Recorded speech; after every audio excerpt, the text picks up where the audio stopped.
My friends, sisters, and brothers, how are you today? I want to talk with you for a moment. And I want to talk about basic human rights.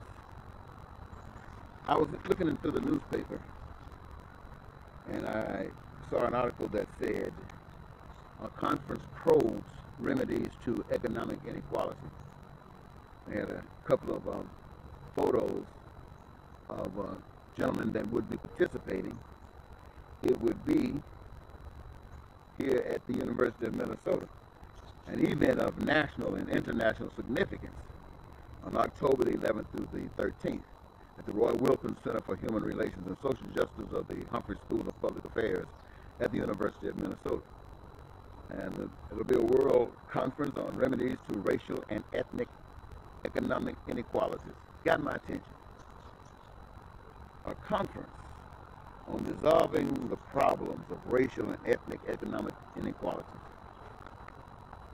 NAACP and other nations of similar build throughout the world, ready to get together and resolve the problems. I'm sure they do this before. And I called my daughter over, a young daughter, sitting outside with me, and I shared this with her, and I said, I'm going to hopefully go to this meeting. I want to listen, and I want to listen to what they're saying. I mean, I've been around a long time. I've heard a lot of stuff said, and usually, well, we're here today. So that tells you. Anyway, I want to go. And the reason that I want to go is because I want solutions as well. And I have never, ever, since I've been alive, seen those solutions coming forth. And I do not understand why. Well, I want to be in the discussion. I want to be in the discussion. I want to make sure that business gets taken care of, at least by standing up for it. I was listening to Barack Obama and Mitt Romney on the news. They said Barack Obama made a statement, at least they showed it, where it wasn't a mistake. But he made a statement that says you can't resolve the problems of Washington in Washington. You got to resolve them on the outside of Washington. But he said it, but people weren't smart enough to pick up on it. Most folks weren't, or should I say the media didn't give an example to the public or to those who are viewing that people were smart enough to pick up on it. And Mitt Romney started talking about the president used to say, yes, we can. And now he's saying, no, I can't. And we're going to replace him. I'm going to take care of you. And he got all these people back there laughing and shouting and applauding. And I'm trying to figure out myself, what for? You know that joker don't know what he's talking about? He has no idea what he's talking about. But what Barack Obama was saying is that with all this opposition in Washington, it's going to take the people outside of Washington. It's going to take you. It's going to take you and you. It's going to take us to stand up and demand by the power of whatever we have that these representatives take care of the business that works for you. That's all they were saying, but people didn't get there. Anyway, I want to have this meeting and at least be a part of this meeting. And the purpose of being a part of this meeting, again, is to make sure that business gets taken care of. I was talking to my daughter after this little conversation we had, and well, two things have come across my mind. After he and Mitt Romney and Barack Obama on the news speak like this way, she asked me, she said, well, Dad, you know, if you had to go to polls and vote, which one would you vote for? Would I vote for Mitt Romney or Barack Obama, based upon the one who comes closest to my viewpoint? And I said, well, I definitely wouldn't vote for Mitt Romney. And while people might be able to think of a million reasons why I should vote for Barack Obama, I couldn't. And she said, well, what is he? Your one vote, would he do? Put him in or take him out? I said, well, he'd be left out. So I said, because I got to be genuine. There's a old saying that goes, as often as you have done it to the least of one of these my children, you've done it unto me. So sure, the Republicans leave a lot of us out. Democrats include a few more people. But the fact of the matter is that there's somebody left out. And I, being genuine about who I represent and who made me, I want that one that's left out included. And if I stand up for that.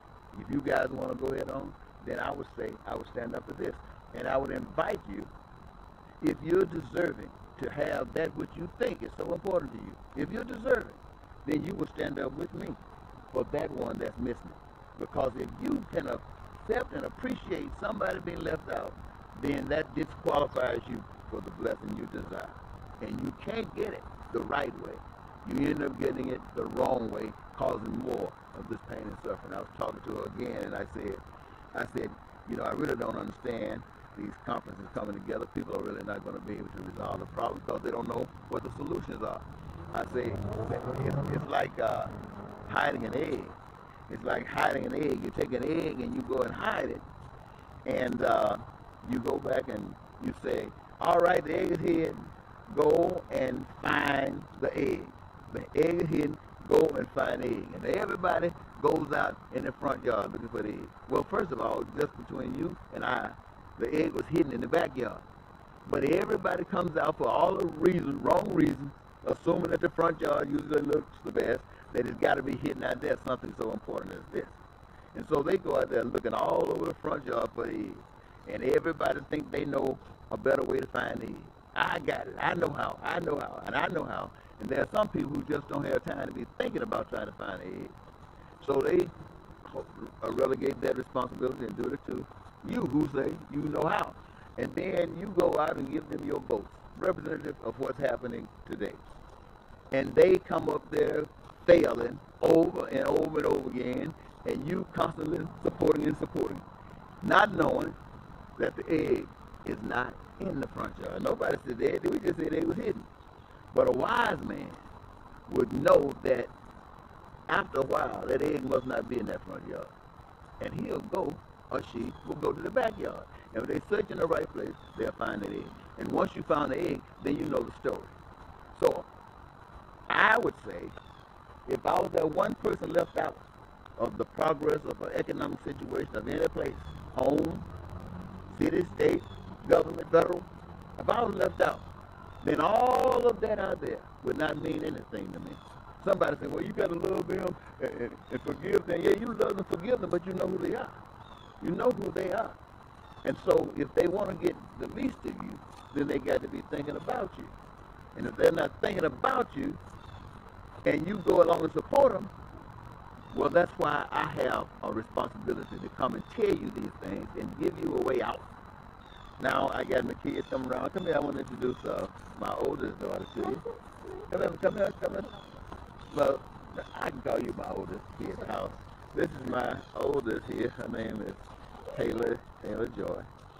Come here, baby girl. All right. I want y'all to know I got some lovely daughters around here. This is my baby girl. This is Reese Noel.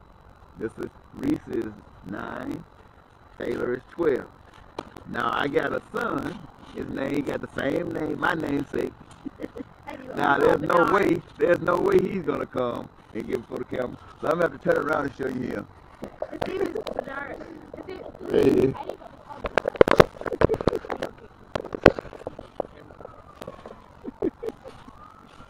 He's out exercising, trying to stay in shape like his dad. Well, ladies and gentlemen, the girls that got excited about it now, they want to all get in and start jumping up. And I don't really have time for this, so I'm going to go and check out. And see you next time.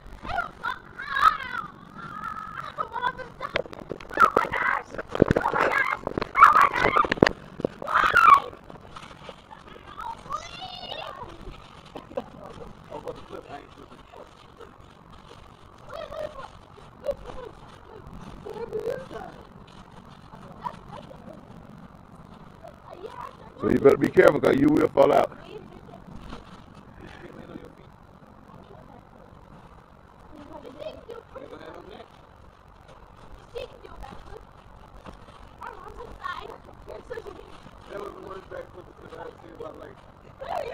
I'm going off now.